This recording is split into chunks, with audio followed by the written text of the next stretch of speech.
¿Estás viviendo o simplemente existiendo? Porque hay una diferencia enorme entre los dos. Hay personas que respiran, comen, trabajan, duermen y repiten, día tras día, sin saber para qué están aquí, sin sentir que lo que hacen tiene valor eterno. Y lo más triste no es el cansancio del cuerpo, sino el cansancio del alma de hacer cosas que no siente que importan. Hoy quiero hablarte de algo que puede cambiar completamente la manera en que ves tu vida, tu trabajo, tu familia y hasta los momentos más ordinarios de tu día. Porque si estás aquí, si estás escuchando este mensaje, no es coincidencia. Dios tiene algo que decirte. Pero ¿y si te dijera que cada cosa que haces, desde lavar los platos hasta criar a tus hijos, desde llegar cansado al trabajo hasta levantarte de madrugada, puede convertirse en un acto de adoración que honra a Dios? Todo lo que hagáis, hacedlo de corazón, como para el Señor y no para los hombres. Colosenses 3:23. Eso cambia todo, porque no se trata de hacer grandes cosas, se trata de hacer todas las cosas con un propósito grande. Y sé que muchos de ustedes están en ese punto donde se preguntan si su vida tiene sentido, si todo el esfuerzo que hacen vale algo, si Dios realmente está viendo lo que están dando. Esa pregunta no es de incredulidad, es de alguien que quiere vivir con profundidad, no solo con rutina. Y eso, precisamente eso, también le pasó a alguien en la Biblia. Había un hombre que pasó años haciendo lo mismo. Cada día se levantaba antes que saliera el sol, tomaba su red, caminaba hasta el lago y lanzaba, hora tras hora. Su vida era repetición, esfuerzo y silencio. Tenía callos en las manos y dudas en el corazón. Una noche, después de pescar hasta el amanecer sin atrapar nada, estaba lavando sus redes, listo para rendirse. Ese hombre anhelaba que su trabajo valiera algo, que su esfuerzo no fuera en vano. Entonces alguien se subió a su barca, le dijo que volviera a lanzar las redes. Era absurdo, era agotador, era innecesario según toda lógica humana. Pero él obedeció, y las redes se rompieron de tanta pesca. En ese momento, ese hombre no solo encontró el milagro, encontró su propósito. Se llamaba Simón Pedro, y desde ese día nunca más volvió a vivir solo para sobrevivir. Empezó a vivir para algo más grande que él mismo. Lo que Pedro aprendió en esa barca es lo que tú necesitas entender hoy. Cuando le entregas a Dios lo que estás haciendo, aunque parezca ordinario, aunque estés agotado, aunque no veas resultados, Él lo convierte en algo extraordinario. Y esa es exactamente la enseñanza que vamos a desarrollar juntos en este mensaje. Antes de continuar, si este mensaje ya empezó a hablarte, suscríbete a nuestro canal. Activa la campanita para que YouTube te avise cuando subamos un nuevo video y escribe en la sección de comentarios la siguiente frase: Señor, hoy elijo hacer todo para tu gloria. Escríbela. No porque sea un requisito, sino porque declararla es el primer paso para comenzar a creerla. Y quédate hasta el final de este video, porque allí puede estar la clave que estabas necesitando para desbloquear una nueva etapa en tu vida. Prepárate, porque lo que viene no es religión. Es una revelación que va a redefinir todo lo que creías saber sobre para qué estás aquí. 1. El campo de Bose. Cuando la fidelidad en lo pequeño atrae la provisión divina. Había una mujer que no tenía nada. Bueno, casi nada. Tenía una suegra anciana que dependía de ella, tenía ropa puesta y tenía la decisión de no rendirse. Eso era todo. Su nombre era Ruth, y su historia comienza en el lugar menos glamoroso que puedas imaginar. Un campo de cosecha, bajo el sol, recogiendo los sobrantes del trigo que los segadores dejaban caer. No era el trabajo de los exitosos, era el trabajo de los que no tenían más opción. Y aquí es donde quiero detenerte porque necesito que veas algo que muchos de nosotros pasamos por alto completamente cuando leemos esta historia. Ruth no estaba en ese campo quejándose. No estaba comparando su situación con la de otros. No estaba publicando en ningún lugar que su vida era difícil para que le dieran lástima. Estaba trabajando, con dignidad, con constancia, con fidelidad hacia su suegra y hacia el Dios que había decidido seguir, aunque ese Dios era el de un pueblo que no era el suyo. Y yo quiero preguntarte algo directamente. ¿Cuántas veces has dejado de honrar a Dios en lo pequeño porque estabas esperando que Él te pusiera en algo grande? porque ese es uno de los errores más comunes y más costosos que cometemos como creyentes. Nos convencemos de que Dios solo puede ser glorificado en el púlpito, en el ministerio, en los grandes momentos espirituales visibles.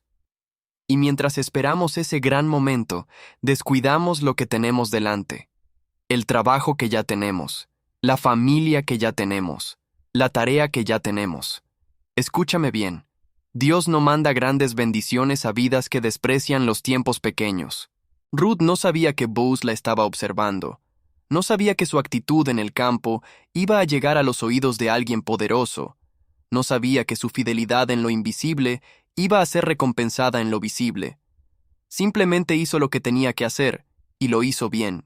Y eso es precisamente lo que muchos de ustedes necesitan escuchar hoy. Dios te está observando. No el Dios que solamente aparece cuando oras.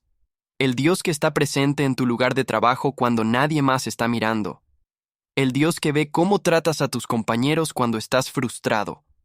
El Dios que nota si eres honesto en tus finanzas cuando nadie te fiscaliza. El Dios que ve si eres fiel en casa con la misma pasión con la que eres fiel en la iglesia.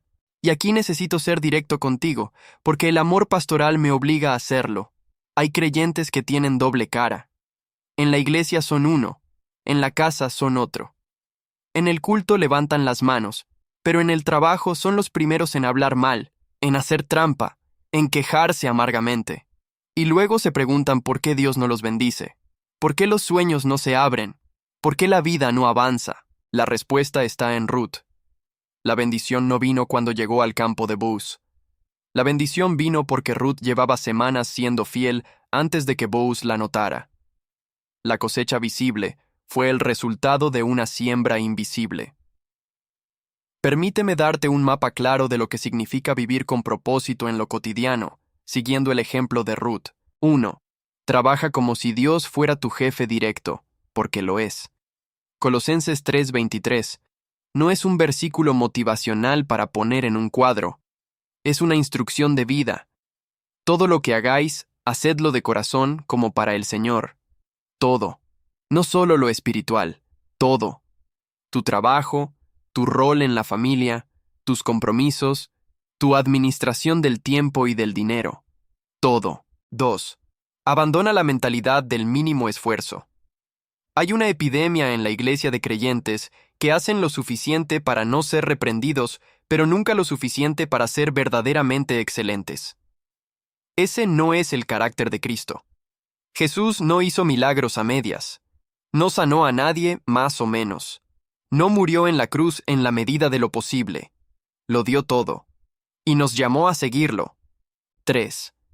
Entiende que la fidelidad en lo oculto es la que construye el carácter que puede sostener la bendición pública. Muchos piden bendiciones que no podrían sostener porque el carácter no ha sido desarrollado en el lugar secreto. Ruth fue fiel cuando nadie la veía. Eso la preparó para recibir lo que vino después. 4. Cuida tu actitud en los procesos difíciles. La queja destruye el propósito. Cuando murmuraba en el desierto, Israel demoró 40 años en un viaje de 11 días. La actitud que tienes en el proceso determina la velocidad con la que Dios puede moverte hacia la promesa. 5. Honra a las personas que Dios puso a tu lado como parte de tu propósito. Ruth honró a Noemí. Y esa honra fue parte de lo que abrió su historia. Hay personas en tu vida que no son obstáculos, son puertas. Pero no lo verás si estás enfocado solo en ti mismo. Y déjame decirte algo que quizás nadie te ha dicho así. El propósito no es un destino al que llegas un día. El propósito es la manera en que caminas cada día. No es un momento, es una postura. No es una llegada, es una dirección. ¿Cuántos de ustedes están en este momento en un campo que no eligieron? Un trabajo que no es el ideal, una temporada que no planificaron, una situación que no esperaban. Escríbeme en los comentarios la ciudad desde donde me estás escuchando hoy. Quiero saber desde dónde te está llegando esta palabra, porque en cada ciudad, en cada país, hay personas que están en su campo de cosecha, cansadas, pero fieles, y Dios los está mirando. Lo que Ruth no sabía cuando doblaba la espalda bajo el sol recogiendo espigas es que ese campo era el escenario donde Dios estaba preparando su historia más grande. Y el campo donde tú estás hoy ese que quizás te parece tan ordinario, tan limitado, tan lejos de lo que soñaste, puede ser exactamente el campo donde Dios está preparando tu historia más grande. No lo abandones antes de tiempo. No desprecies tu proceso. Sé fiel, sé excelente, sé íntegro, y honra a Dios en cada gesto, en cada decisión, en cada momento de ese campo que Él mismo te asignó para esta temporada. 2. El tabernáculo de Moisés. Cuando todo lo que construyes debe tener la presencia de Dios. Quiero llevarte a uno de los momentos más fascinantes y menos predicados del Antiguo Testamento. Dios le da a Moisés instrucciones para construir el tabernáculo. Y si lees esas instrucciones en Éxodo, te das cuenta de algo que desafía completamente la manera en que muchos creyentes piensan sobre su vida. Dios fue extraordinariamente detallado. No dijo simplemente, construye un lugar para adorarme. Dijo exactamente qué materiales usar, exactamente qué medidas tener, exactamente qué colores, qué texturas, qué utensilios, qué posición debía tener cada elemento, cada cortina, cada gancho, cada tabla, cada pilar. Todo tenía una especificación divina. ¿Por qué te cuento esto? Porque hay una verdad que quiero que se te grabe en el alma hoy. A Dios no le son indiferentes los detalles de tu vida.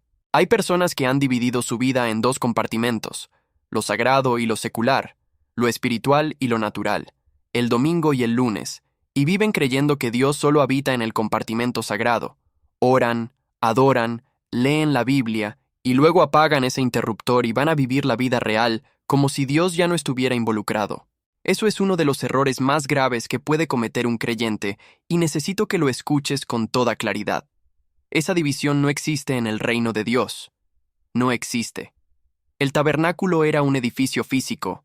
Tenía paredes, tenía tela, tenía madera. Y sin embargo, la gloria de Dios lo llenó. Éxodo 40:34 dice que la nube cubrió el tabernáculo de reunión, y la gloria del Señor llenó el tabernáculo.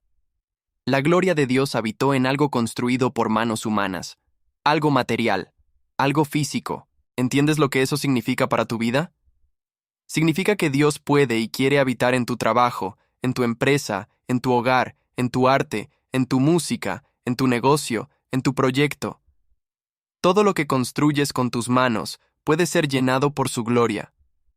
Pero hay una condición, una sola, y es la misma que tuvo el tabernáculo. Debe ser construido según las instrucciones de Él, no según las tuyas. Moisés no inventó el diseño. Dios se lo dio. Moisés no eligió los materiales según su gusto. Los recibió.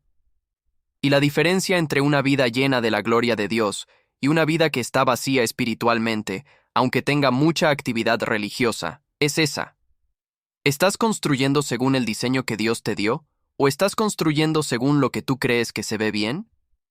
Déjame ser específico porque hay cosas concretas que estás construyendo en este momento que necesitan ser revisadas. Primero, tus relaciones.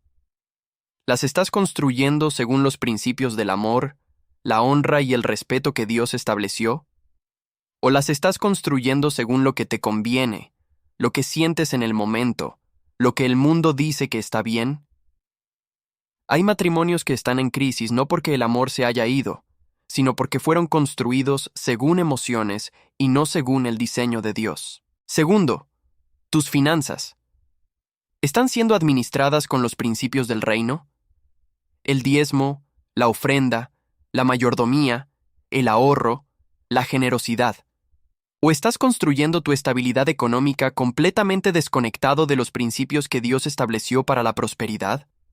Porque Dios tiene un diseño para tus finanzas, y cuando lo ignoras, construyes sobre arena aunque el edificio parezca sólido por fuera. Tercero, tu mente. Filipenses 4:8 dice que debes pensar en todo lo verdadero, lo honesto, lo justo, lo puro, lo amable, lo que es de buen nombre. Eso es un diseño para tu vida interior. Pero muchos creyentes alimentan su mente con contenido que destruye, contamina y enferma, y luego se preguntan por qué están deprimidos, ansiosos, confundidos, porque construyeron su mente sin seguir el diseño divino. Cuarto, tu propósito. Hay personas que llevan años haciendo cosas que nunca preguntaron si Dios quería que hicieran. Se lanzaron solas, según su ambición, su miedo, la presión de otros, y están construyendo mucho, moviéndose mucho, esforzándose mucho, pero sin la presencia de Dios en lo que están haciendo. Recuerda esto: puedes construir algo grande y que esté completamente vacío de Dios, y puedes construir algo pequeño que esté completamente lleno de Él. La pregunta no es cuán impresionante es lo que construyes. La pregunta es si Dios habita en ello. Hubo un periodo en mi vida donde estaba muy activo en el ministerio, predicando, moviéndome, haciendo cosas que parecían espirituales desde afuera. Pero por dentro yo sabía que había áreas de mi vida que no estaban bajo el señorío de Cristo. Áreas que yo había decidido manejar solo. Y aunque había actividad, había un vacío. Como un templo con las luces prendidas pero sin la presencia. Fue cuando entregué esas áreas, cuando dejé de dividir mi vida en lo que le pertenecía a Dios y lo que yo administraba a mi manera, que algo cambió. No cambió de inmediato, pero empezó a haber coherencia. Y con la coherencia llegó la paz. Y con la paz llegó la dirección. Y con la dirección llegó el propósito real. Dios no quiere solo una parte de tu tabernáculo. Quiere todo. Cada cortina, cada gancho, cada pilar. Y necesito corregirte en algo que quizás nadie se ha atrevido a decirte directamente. Muchos creyentes tienen compartimentos en su vida que dicen: esto no es asunto de Dios. Sus redes sociales, sus pensamientos privados, lo que ven cuando están solos. ¿Cómo hablan a sus hijos cuando nadie oye? ¿Cómo tratan a las personas que no pueden hacerles nada? ¿Cómo manejan el dinero que nadie fiscaliza? Y cada vez que dices: esto no es asunto de Dios, lo que realmente estás diciendo es: en esta área no quiero que Él sea Señor. Y un Dios que es Señor solo en algunas áreas no es el Señor de tu vida. Es un invitado de fin de semana. ¿Qué área de tu vida necesita ser entregada hoy para que la gloria de Dios pueda llenarlo todo? No lo respondas para mí, respóndelo para ti. Y luego toma una decisión, porque el tabernáculo fue llenado por la gloria de Dios el día que estuvo completamente terminado según el diseño divino. Tu vida puede ser llenada por esa misma gloria, pero requiere que la construyas toda, no en partes, según el diseño de Él. 3. Daniel en Babilonia. ¿Cómo honrar a Dios cuando el mundo quiere que seas otro? Esta es quizás la prueba más difícil para un creyente en el tiempo que vivimos. Mantenerse fiel a quien eres en Dios cuando todo el sistema que te rodea te presiona a ser diferente. Daniel tenía 16 o 17 años cuando fue llevado cautivo a Babilonia. No eligió estar allí. La vida lo puso en un contexto que no pedía, en medio de una cultura que contradecía todo lo que él creía. Y Babilonia era poderosa, era cosmopolita, era seductora. Era el tipo de lugar que podía hacerte sentir que tus convicciones eran anticuadas, que la fe era ingenua, que para sobrevivir tenías que adaptarte. Le cambiaron el nombre, le quisieron cambiar la dieta, después le quisieron cambiar la oración, y luego los principios.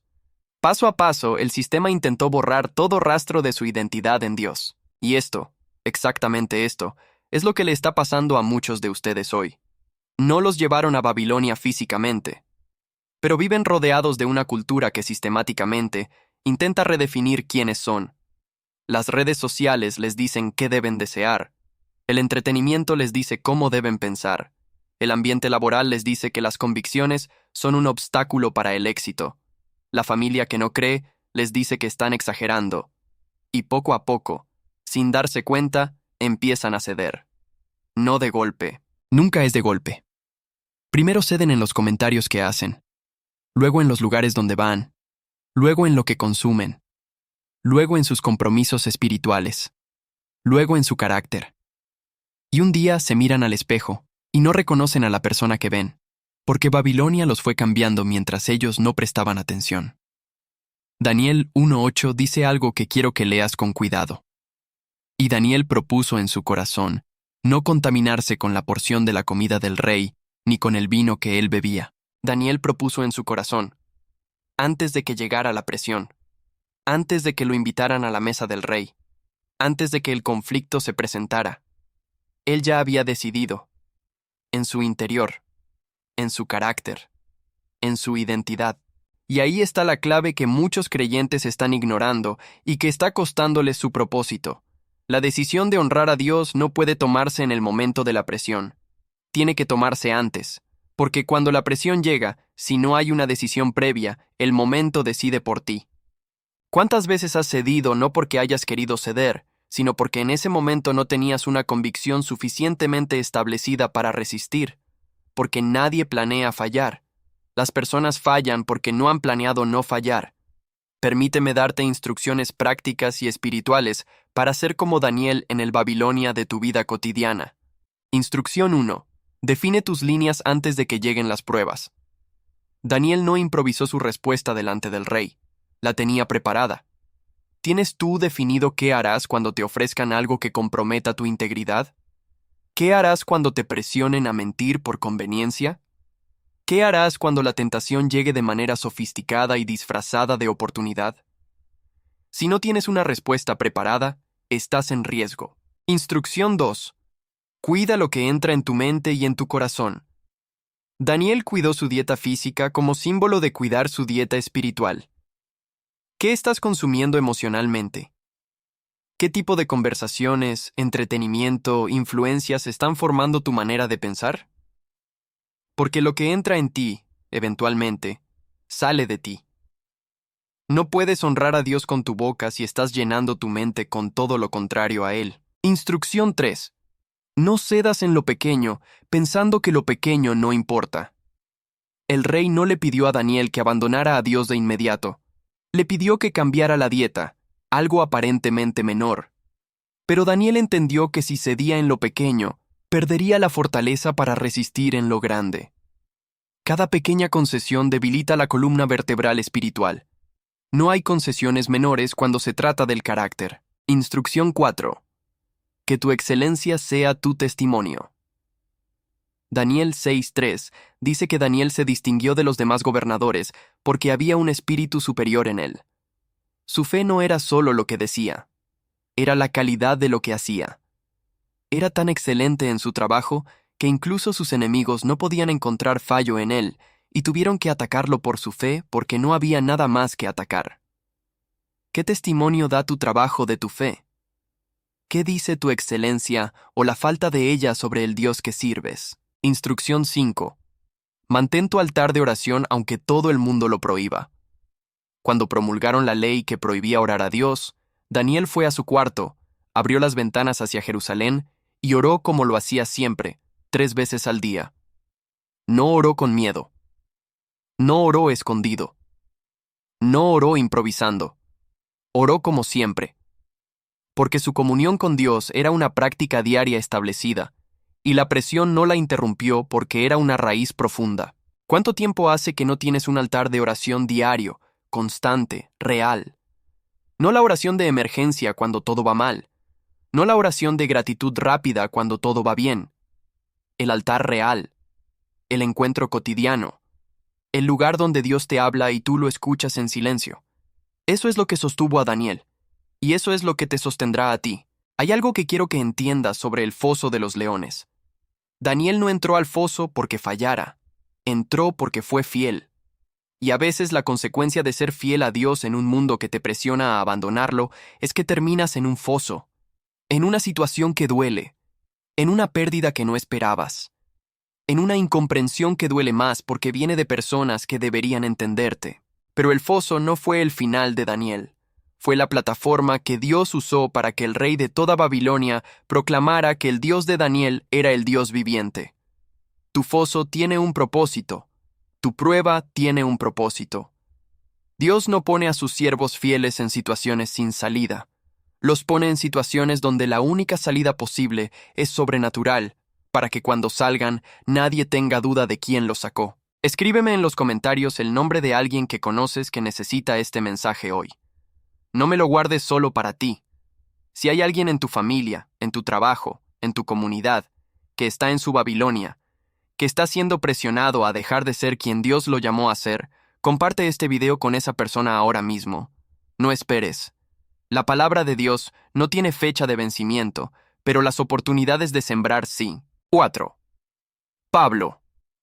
En cualquier circunstancia. La transformación final de quien aprende a vivir para Dios.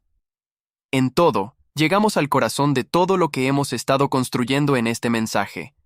Y quiero llevarte a una de las cartas más poderosas que se escribieron en la historia de la humanidad. No fue escrita desde un palacio. No fue escrita desde un retiro espiritual en la montaña. Fue escrita desde una prisión. El apóstol Pablo estaba encarcelado cuando escribió Filipenses. Tenía cadenas en las muñecas. No sabía si sería liberado o ejecutado. No tenía control sobre su situación. No tenía certeza sobre su futuro.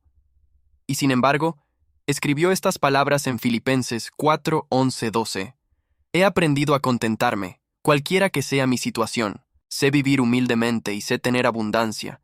En todo y por todo estoy enseñado, así para estar saciado como para tener hambre, así para tener abundancia como para padecer necesidad. He aprendido. No dijo, nací así. No dijo, fue fácil. No dijo, me cayó del cielo. Dijo que lo aprendió. Lo aprendió en el proceso. Lo aprendió en las pruebas. Lo aprendió en las cárceles y en los palacios, en la hambre y en la abundancia. Y aquí es donde quiero cerrar este mensaje con algo que necesitas llevarte grabado en el alma. Vivir con propósito para honrar a Dios en todo no es una habilidad con la que naces. Es una habilidad que se desarrolla en el proceso de rendirle todo a Él. Esto significa que si hoy no estás en ese lugar, si hoy todavía hay áreas donde la frustración, la queja, la comparación, la amargura o el miedo están tomando más espacio que la fe, eso no significa que fracasaste. Significa que todavía estás en el proceso de aprender. Y el proceso tiene un nombre: disciplina espiritual. Pero quiero corregir algo muy concreto antes de terminar, porque lo he visto demasiado y no puedo callarme al respecto. Hay creyentes que llevan años en la fe y que todavía tienen una teología del depende. Honran a Dios cuando las cosas van bien, cuando hay salud, cuando hay dinero, cuando las relaciones están en paz, cuando el trabajo fluye. Pero cuando llega la adversidad, cuando llega la escasez, cuando llega la incomprensión, la honra desaparece. La queja toma su lugar. La duda toma su lugar. Y se vive como si el propósito dependiera de las circunstancias. Eso es exactamente lo contrario a lo que Pablo enseña. Y lo que Pablo enseña es exactamente lo que Dios requiere. El propósito no puede depender de las circunstancias, porque si depende de ellas, tú no tienes propósito. Tienes humor. El humor cambia según cómo amanece el día. El propósito permanece aunque el día amanezca en tormenta. Y esto me lleva a darte las instrucciones finales para completar este mapa espiritual que hemos construido juntos hoy. Primera instrucción. Practica la gratitud como disciplina, no como emoción. La gratitud no es algo que sientes cuando las cosas van bien. Es algo que decides practicar aunque las cosas no vayan como esperabas. Primera Tesalonicenses 5:18 dice: Dad gracias en todo. No por todo, en todo. Hay una diferencia. No tienes que agradecer el dolor, pero puedes agradecer al Dios que está contigo en el dolor. Segunda instrucción. Aprende a distinguir entre lo urgente y lo importante en tu vida espiritual. Pablo en la cárcel no perdió el tiempo en lo urgente. Se concentró en lo importante. Escribió epístolas que siguen transformando vidas 2000 años después. En la cárcel, con cadenas, sin recursos, porque sabía cuál era su propósito y no lo abandonó cuando las circunstancias se complicaron. ¿Cuánto de tu energía, tu tiempo y tu atención están siendo consumidos por cosas urgentes que no son importantes? ¿Y cuánto del propósito real que Dios puso en ti está siendo postergado porque siempre hay algo más urgente que atender? Tercera instrucción. Renuncia a la comparación como herramienta para medir tu propósito. Uno de los mayores ladrones de propósito que existe es mirar la vida de otro y usarla como criterio para evaluar la tuya. Pablo no se comparó con Pedro, no se comparó con Juan. Cada uno tenía un llamado diferente, una plataforma diferente, un proceso diferente. Y la grandeza de Pablo no vino de superar a otros. Vino de ser completamente fiel a lo que Dios le entregó específicamente a él. Tu propósito es tuyo. Tu proceso es tuyo. Tu tiempo es el de Dios para ti, no el de otra persona. Deja de medir tu historia con el reloj de la historia de alguien más. Cuarta instrucción. Vive cada día como si fuera una ofrenda. No una ofrenda de dinero, una ofrenda de vida. Romanos 12:1 dice que presentemos nuestros cuerpos en sacrificio vivo, santo y agradable a Dios, que es nuestro culto racional. Tu lunes por la mañana puede ser culto. Tu martes complicado puede ser culto. Tu miércoles ordinario puede ser culto. Si lo vives conscientemente como una ofrenda para Dios, cada día de tu vida se convierte en un acto de adoración. Y al terminar quiero preguntarte algo que solo tú puedes responder. ¿Qué cambiaría en tu vida si a partir de mañana decidieras hacer todo, absolutamente todo como para el Señor? Tu manera de trabajar cambiaría. Tu manera de relacionarte cambiaría. Tu manera de hablar, de gastar, de servir, de perdonar, de levantarte después de caer. Todo cambiaría. No porque tengas más recursos, no porque las circunstancias sean perfectas, sino porque el propósito que guía cada acción ya no sería el reconocimiento de los hombres, sino la honra de Dios. Eso es vivir con propósito. No es tener la vida perfecta, es tener la orientación correcta, es tener el norte claro, es levantarte cada día y decir, Señor, este día es tuyo, lo que haga con él será para tu gloria. Pedro lo aprendió en la barca, Ruth lo practicó en el campo, Daniel lo mantuvo en la prisión de Babilonia, Pablo lo escribió con cadenas en las muñecas, y tú puedes aprenderlo hoy, en tu casa, en tu trabajo, en tu familia, en tu proceso. No tienes que esperar a que llegue el gran momento. El gran momento es este. El gran momento es hoy. Antes de que te vayas, quiero que hagas algo importante. Escribe en los comentarios esta frase y escríbela de verdad, no solo por escribir.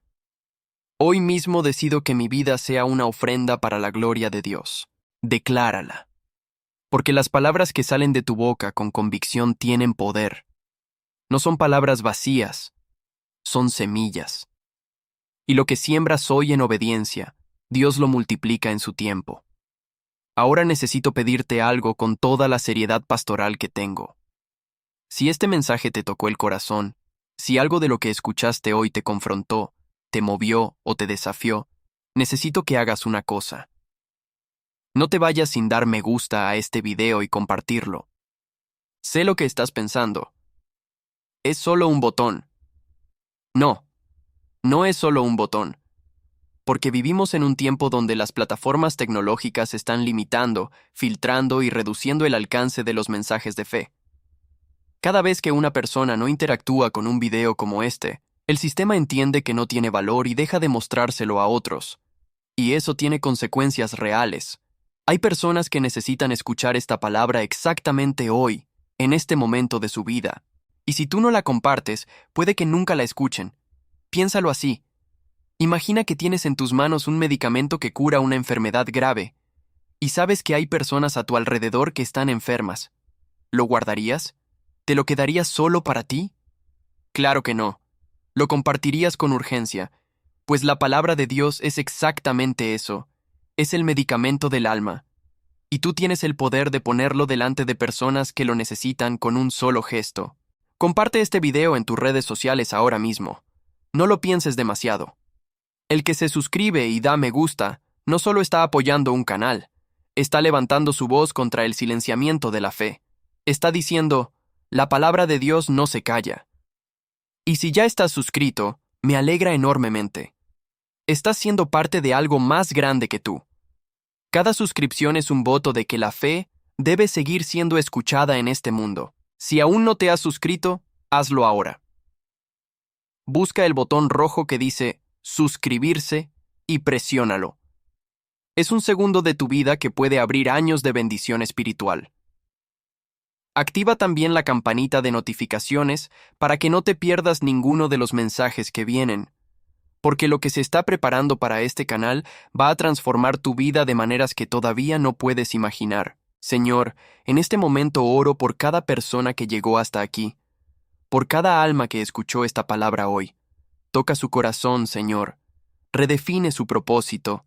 Llena de tu gloria cada área de su vida que todavía no te ha entregado. Que no sea solo un video más. Que sea el momento en que algo cambia para siempre. En el nombre de Jesús. Amén. Todo lo que hagáis, hacedlo de corazón, como para el Señor y no para los hombres, sabiendo que del Señor recibiréis la recompensa de la herencia, porque a Cristo el Señor servís. Colosenses 3:23-24. Te espero en el siguiente video. Que Dios te bendiga.